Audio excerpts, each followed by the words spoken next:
પ્રકરણ 3 ભોપાલનો પ્રવાસ.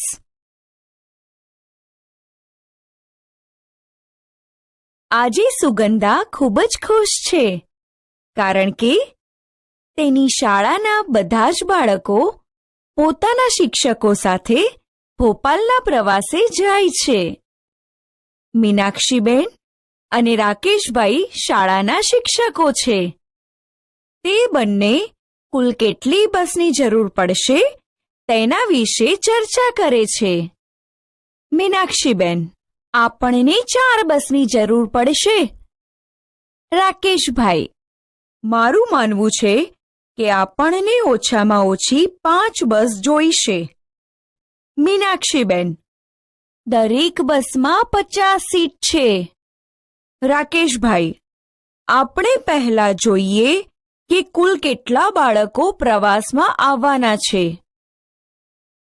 જુઓ, અહીં નીચે ટેબલમાં પ્રવાસમાં કયા ધોરણમાંથી કેટલા વિદ્યાર્થીઓ આવવાના છે તે બતાવ્યું છે.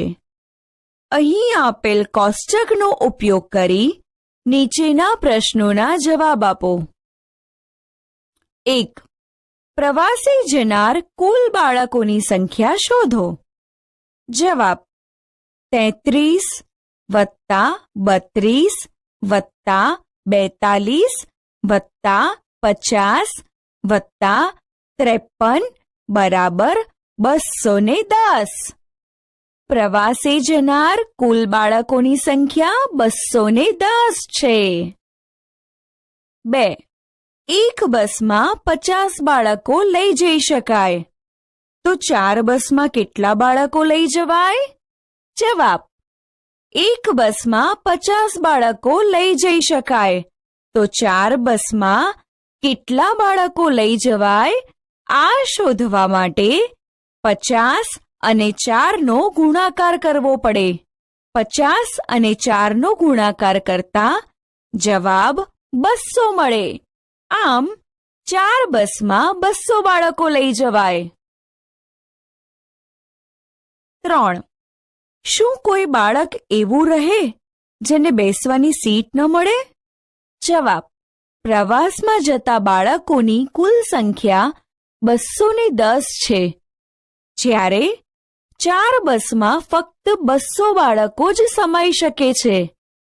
બસમાં ન સમાવી શકતા બાળકો બરાબર કુલ બાળકો ઓછા બસમાં સમાતા બાળકો બરાબર 210 ઓછા 200 બરાબર 10. 10 બાળકોને બેસવાની સીટ ન મળે. બાળકો અને શિક્ષકો પ્રવાસે જવા માટે બસની પ્રતીક્ષા કરે છે.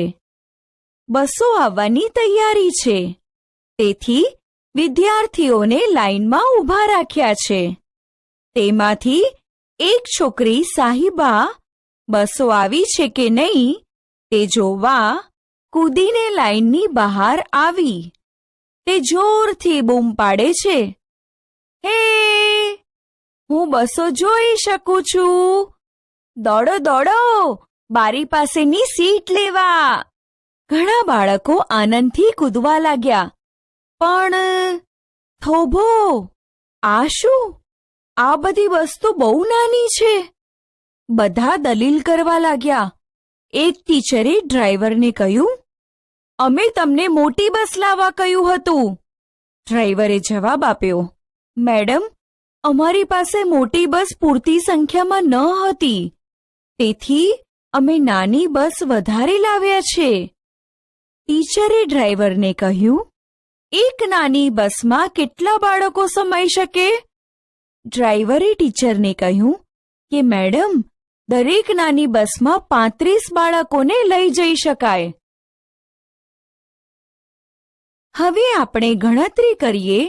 જો એક નાની બસમાં 35 બાળકો સમાય તો 210 બાળકો માટે કેટલી બસો જોઈએ? જો એક નાની બસમાં 35 બાળકો સમાય છે, તો 2 નાની બસમાં 35 + 35 = 70 બાળકો સમાય. 3 નાની બસમાં 35 વત્તા 35 વત્તા 35 બરાબર 105 બાળકો સમાય. 4 નાની બસમાં 35 વત્તા 35 વત્તા 35 વત્તા 35 બરાબર 140 બાળકો સમાય. 5 નાની બસમાં 35 વત્તા 35 વત્તા 35 વત્તા 35 વત્તા 35 બરાબર 175 બાળકો સમાય. 6 નાની બસમાં 35 વત્તા 35 વત્તા 35 વત્તા 35 વત્તા 35 વત્તા 35 બરાબર 210 બાળકો સમાય. આમ 210 બાળકો માટે 6 બસો જોઈએ. ચાલો હવે ઝડપથી અંદર આવી જાઓ, 9 વાગી ગયા છે. મહાવરો.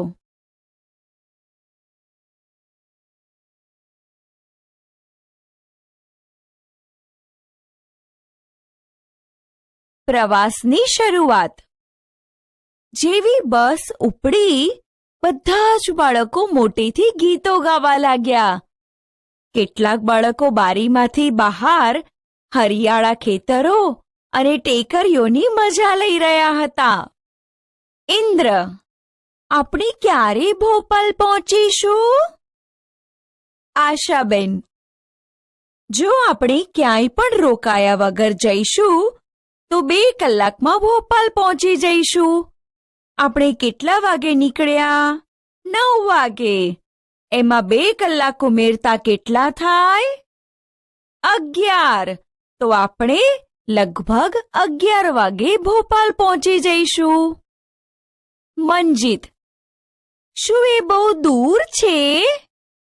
ભીમસેન, લગભગ 70 કિમી. રૂબી, શું આપણે ક્યાંય ઊભા રહેવાના છીએ? રાકેશભાઈ, હા, કદાચ ભીમબેટકા, જે અહીંથી 50 કિલોમીટર છે. જો તેઓ ભીમબેટકા જશે તો આશરે કેટલા વાગે પહોંચશે? શાળાથી ભોપાલ 70 કિલોમીટર છે અને ત્યાં પહોંચતા 2 કલાક થાય છે. તો 50 કિલોમીટર જવા માટે આશરે 1 કલાક અને 2 કલાકની વચ્ચેનો સમય થાય. એટલે કે 10 અને 11 વાગ્યાની વચ્ચે ત્યાં પહોંચાય. બધા વાતો કરી રહ્યા હતા. ત્યાં બહાદુરે બૂમ પાડી, એ જુઓ નર્મદા! બધા બારીની બહાર જોવા લાગ્યા. રૂબી, ઓહો, તે કેટલી લાંબી અને પહોળી છે! ચાલો તેની પહોળાઈનો અંદાજ લગાવીએ. ગોપી, હા, 100 મીટર. ના, એનાથી ઘણી વધારે ન કહી શકાય. વિક્ટોરિયા, અડધા કિલોમીટરથી પણ વધારે છે. આશા, જુઓ, ત્યાં લખ્યું છે આ પુલ 756.82 મીટર લાંબો છે. તો હવે આપણે અંદાજ લગાવી શકીએ કે આ જગ્યાએ નર્મદાનો પટ 500 મીટર પહોળો છે. શું વિક્ટોરિયા સાચી હતી? હા, તેણે અડધો કિલોમીટરથી વધુ એમ કહ્યું હતું. સદાફ, હું 500 મીટરની કલ્પના પણ ન કરી શકું. આશાબેન, જુઓ, આપણી બસ 5 મીટર લાંબી છે. તો આવી કેટલી બસ પુલ ઉપર ઊભી રહી શકે છે? ચાલો આપણે ગણતરી દ્વારા ઉકેલ મેળવીએ. 5 મીટર લાંબી જગ્યામાં એક બસ આવતી હોય તો 500 મીટર જગ્યામાં કેટલી બસો આવશે? તે શોધવા માટે 500 ને 5 વડે ભાગવા પડે. 500 ને 5 વડે ભાગતા જવાબ 100 મળે. એટલે કે 500 મીટર લાંબા પુલ પર 100 બસો સીધી રેખામાં ઊભી રહી શકે. બધા નીચા નમીને નદીને જોઈ રહ્યા હતા. રાકેશભાઈ, અત્યારે પાણીની સપાટી નીચી છે, જે લગભગ પુલથી 40 મીટર નીચી હશે. આશાબેન: પરંતુ ચોમાસાની ઋતુમાં તે ઊંચાઈ વધે છે, જે લગભગ પુલથી 15 મીટર જ નીચી હોય છે. આપણે નર્મદાના પાણીની અત્યારની સપાટી ચોમાસાના સમયની સપાટી વચ્ચેનો તફાવત જોઈએ. આપણે જાણીએ છીએ, તફાવત શોધવા માટે મોટી સંખ્યામાંથી નાની સંખ્યા બાદ કરવી પડે. અહીં આપણે 40માંથી 15 બાદ કરતા જવાબ 25 મળે. બાળકો થોડા સમય માટે નદી વિશે જ વાતો કરતા રહ્યા. અચાનક બસ ઝટકા સાથે ઊભી રહી ગઈ. વિદ્યાર્થીઓ: ઓહો! Petrol pump! 2 બસમાં ડીઝલ પુરાવાની જરૂર હતી. બધી બસ લાઈનમાં ઊભી રહી ગઈ. બાળકો બારીમાંથી ડોક બહાર કાઢીને બસમાં ડીઝલ કેવી રીતે ભરાય છે તે જોઈ રહ્યા હતા. તો કેટલાક બાળકો તે ખૂબ જ નજીકથી જોવા બસમાંથી નીચે ઉતર્યા. દરેક બસમાં ડીઝલ પૂરવામાં 15 મિનિટ લાગી અને આવી 2 બસો હતી, તો તેઓ ત્યાં લગભગ 15 ગુણ્યા 2 એટલે કે 30 મિનિટ ઊભા રહ્યા. મતલબ કે તેઓ 30 મિનિટ મોડા પડશે. વિદ્યાર્થી: અરે, બસનું પેટ તો બહુ મોટું છે. 100 લીટર તો થઈ ગયું. તો આપણે 5500 રૂપિયા ડીઝલના ચૂકવવા પડશે. 100 લીટર ડીઝલના રૂપિયા 5500 હોય તો 1 લીટર ડીઝલના કેટલા? મિત્રો, તમે ચિત્ર જોશો તો તરત જ ખબર પડી જશે કે 1 લીટર ડીઝલનો ભાવ તેમાં આપેલો છે. તો તમે કહી શકશો કે તે કેટલો છે? હા, 55 રૂપિયા. આમ 1 લીટર ડીઝલના 55 રૂપિયા હોય તો 100 લીટર ડીઝલના 5500 થાય. બસમાં ડીઝલ પુરાતું હતું ત્યારે કેટલાક બાળકો પેટ્રોલ પંપની નજીક બાથરૂમ જવા માટે ગયા. અમનને શૌચાલયમાં 1 બસમાં ડીઝલ પુરાવા જેટલો સમય લાગ્યો. એટલે કે અમનને બાથરૂમની બહાર આવતા 15 મિનિટ જેટલો સમય લાગ્યો. મહાવરો: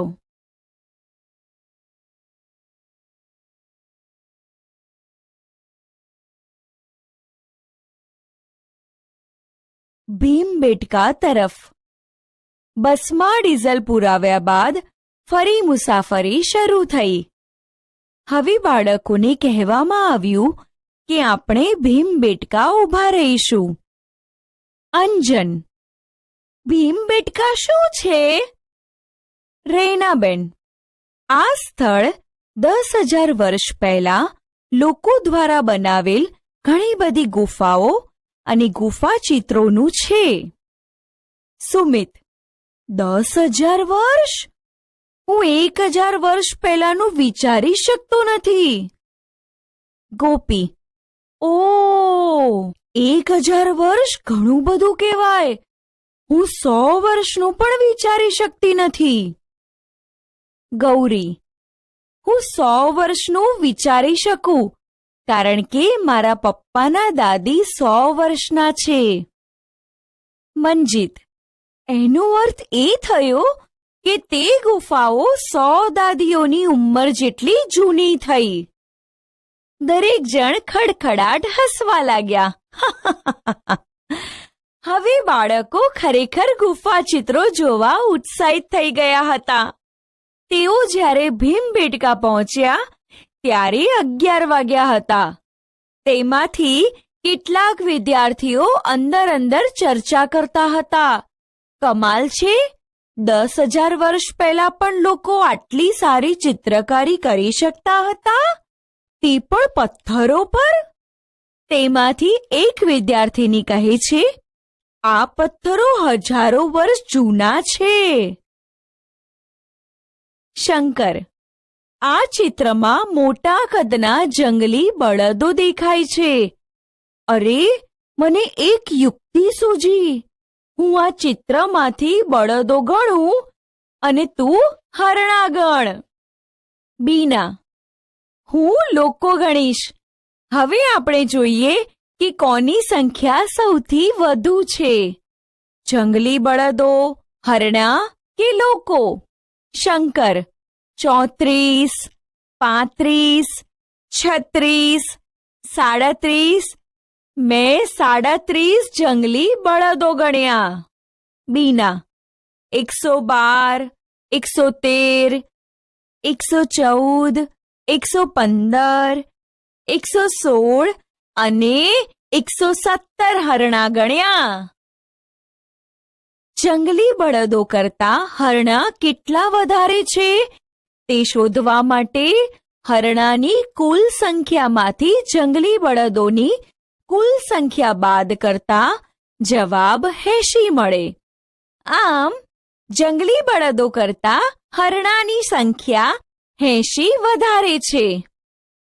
પરંતુ બીના સૌથી વધુ ખુશ છે, કારણ કે બળદો અને હરણાની કુલ સંખ્યા કરતા લોકોની સંખ્યા વધારે હતી. તેની સંખ્યા 200 કરતા ઓછી છે. બીનાએ કેટલા લોકોની ગણતરી કરેલ છે? નીચે કેટલીક સંખ્યાઓ આપેલી છે: 214, 154, 134, 177. બીનાએ કહ્યું હતું લોકોની સંખ્યા 200 કરતા ઓછી છે. 200ની નજીકની સંખ્યા 177 છે, માટે લોકોની સંખ્યા 177 હશે. ભૂમિયાએ તેમને કહ્યું ત્યાં કુલ 600 કરતા પણ વધારે ગુફા ચિત્રો છે. હવે ભીમબેટકાથી નીકળવાનો સમય થઈ ગયો છે. તેઓએ ત્યાં 1 કલાક વિતાવ્યો. તેઓ 11 વાગે ભીમબેટકા પહોંચ્યા હતા. 1 કલાક વિતાવતા 11 + 1 બરાબર 12. આમ તેઓ 12 વાગે રવાના થવા નીકળી ગયા. હવે તેઓ ભોપાલ તરફ રવાના થયા. તેઓ ત્યાં 1 કલાકથી ઓછા સમયમાં પહોંચશે, એટલે લગભગ 1 વાગ્યા પહેલા ત્યાં પહોંચશે. મહાવરો: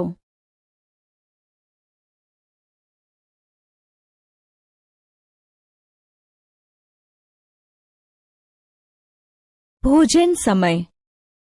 બાળકો ભૂખ્યા થયા હતા, એટલે બધાએ પોતાના નાસ્તાના ડબ્બા ખોલ્યા. બસમાં બિસ્કીટ, નારંગી અને કેળા બધાને વહેંચવામાં આવ્યા. મંજીત અને ભાનુએ ઝડપથી પોતાનું ખાવાનું પૂરું કર્યું અને સમય પસાર કરવા એકબીજાથી ઉખાડા પૂછવા લાગ્યા. મંજીત: 100 અને 150ની બરાબર વચ્ચે આવતી સંખ્યા મને કહો. ભાનુ: 120. ના. 130. ના. તે 125 છે. મંજીત: સાચું. હવે તું પૂછ. ધીરે ધીરે બીજા બાળકો પણ તેમાં જોડાયા અને બધા ઉખાણા પૂછવા લાગ્યા. ક. એવી સંખ્યા જેમાં 8 વધારતા તે બમણી થઈ જાય, તે સંખ્યા કઈ? ઉકેલ. ધારો કે 8માં 8 ઉમેરતા જવાબ 16 મળે, એટલે કે 8ના બમણા. બરાબર ને? આમ તે સંખ્યા 8 જ હશે. આ સંખ્યામાં 8 વધારતા તે બમણી થાય. ખ. એવી સંખ્યા કઈ કે જેનો 2, 3 અને 5 વડે ભાગાકાર થઈ શકે અને તે 25 અને 50ની વચ્ચે હોય. ઉકેલ: 2, 3 અને 5 વડે ભાગી શકાય તેવી સંખ્યા શોધવા આપણે પહેલા 2, 3 અને 5નો ગુણાકાર કરીશું, જે 30 મળે. 30ને આપણે 2, 3 અને 5 વડે ભાગી શકીએ. ઉપરાંત 30 એ 25 અને 50ની વચ્ચે આવે છે. મહાવરો: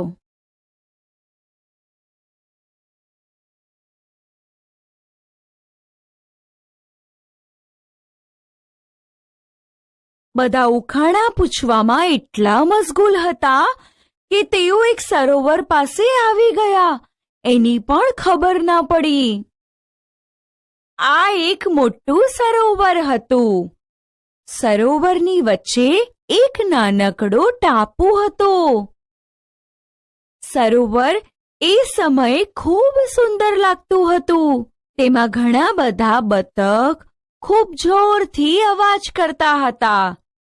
કેટલાક બાળકોએ બતકને પોપકોર્ન એટલે કે ધાણી ખવડાવી. હવે આવ્યો રોમાંચક ભાગ. તે હતો નૌકા વિહારનો સમય. તેમણે કઈ હોડીમાં જવું તે નક્કી કરવાનું હતું, જે કાર્ય સહેલું નહોતું. અહીં જુદા જુદા પ્રકારની હોડીઓ છે. દરેક હોડીની ટિકિટ અને ફરવાનો સમય અલગ અલગ છે, જે અહીં આપેલ છે.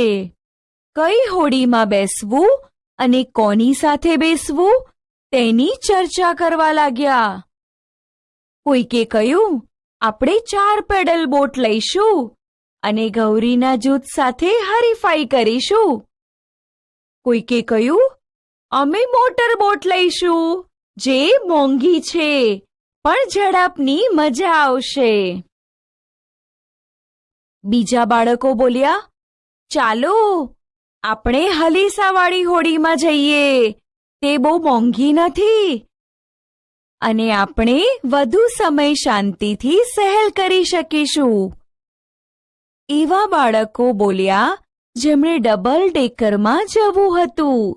ચાલો આપણે ડબલ ડેકરમાં જઈએ, મોંઘી છે પણ સમય વધુ છે, સાથે સંગીતની મજા પણ આવશે. હોડીના સમય અને ટિકિટના દર પરથી અમુક પ્રશ્નો આપેલા છે, તે ઉકેલીશું. ઇન્દ્ર અને ભાનુ પહેલા મોટર બોટમાં ગયા અને પછી હલીસાવાળી હોડીમાં. તો તેમણે બંને હોડીના કુલ કેટલા રૂપિયા ચૂકવ્યા હશે? બંને હોડીનો મળીને કુલ બેસવાનો સમય કેટલો? ઉકેલ: મોટર બોટનો ટિકિટનો દર બરાબર 25 રૂપિયા. હલેસાવાળી બોટનો ટિકિટ દર બરાબર 15 રૂપિયા. કુલ ચૂકવેલા રૂપિયા બરાબર મોટર બોટની ટિકિટ વત્તા હલેસાવાળી હોડીની ટિકિટ બરાબર 25 વત્તા 15 બરાબર 40 રૂપિયા. 40 રૂપિયા એક જણના, માટે 2 જણના રૂપિયા શોધવા માટે 40ને 2 વડે ગુણતા 80 મળે. મોટર બોટનો સમય બરાબર 20 મિનિટ. હલેસાવાળી હોડીનો સમય બરાબર 45 મિનિટ. હોડીમાં બેસવાનો કુલ સમય બરાબર મોટર બોટનો સમય વત્તા હલેસાવાળી હોડીનો સમય બરાબર 20 વત્તા 45 બરાબર 65 મિનિટ. બાળકોની એક ટુકડી ડબલ ડેકર હોડીમાં ગઈ. તેમણે કુલ 450 રૂપિયા ચૂકવ્યા. તો કુલ કેટલા બાળકો તે હોડીમાં બેઠા હશે? ઉકેલ: ડબલ ડેકર હોડીનો ટિકિટ દર 30 રૂપિયા છે. તેમણે કુલ 450 રૂપિયા આપ્યા છે. બાળકોની સંખ્યા શોધવા માટે 450 ને 30 વડે ભાગતા જવાબ 15 મળે. તેથી 15 બાળકો ડબલ ડેકર હોડીમાં બેઠા હશે. જાવેદ 2 વખત હોડીમાં બેઠો અને તેણે 40 રૂપિયા ચૂકવ્યા અને 50 મિનિટ ફર્યો, તો તેણે કઈ 2 હોડી પસંદ કરી હશે? ઉકેલ. કોષ્ટક જોતા માલુમ થાય છે કે જાવેદ પેડલ બોટ અને મોટર બોટનો ઉપયોગ કર્યો હશે, કારણ કે મોટર બોટની ટિકિટ 25 રૂપિયા અને ફરવાનો સમય 20 મિનિટ છે, જ્યારે પેડલ બોટની ટિકિટ 15 રૂપિયા અને ફરવાનો સમય 30 મિનિટ છે. કુલ ટિકિટ દર બરાબર 15 વત્તા 25 બરાબર 40 રૂપિયા. કુલ સમય દર બરાબર 20 વત્તા 30 બરાબર 50 મિનિટ. બાળકોએ જુદી જુદી હોડીની 4 વાગ્યા સુધી મજા માણી. હવે પાછા ફરવાનો સમય થઈ ગયો હતો. હવે તેઓ ક્યાંય રોકાવાના ન હતા, કારણ કે તેઓને 2 કલાકમાં પાછા ફરવાનું હતું. તેઓ તેમની શાળા હોશંગાબાદ 6 વાગે પહોંચવા જોઈએ.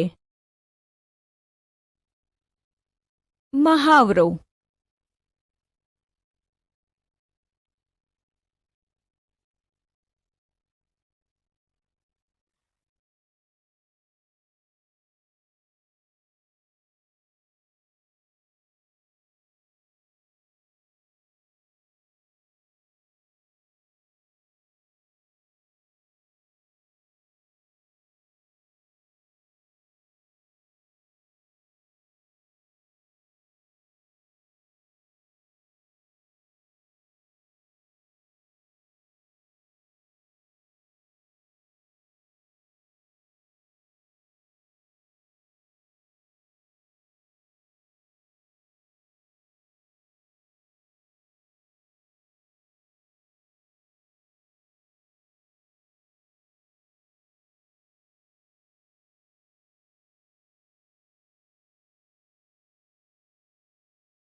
આપણે શું શીખ્યા?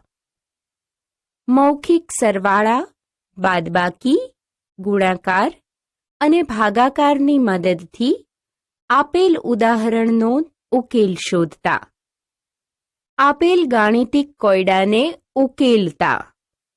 ગુણાકાર અને ભાગાકારની મદદથી વ્યવહારિક દાખલાઓનો ઉકેલ શોધતા.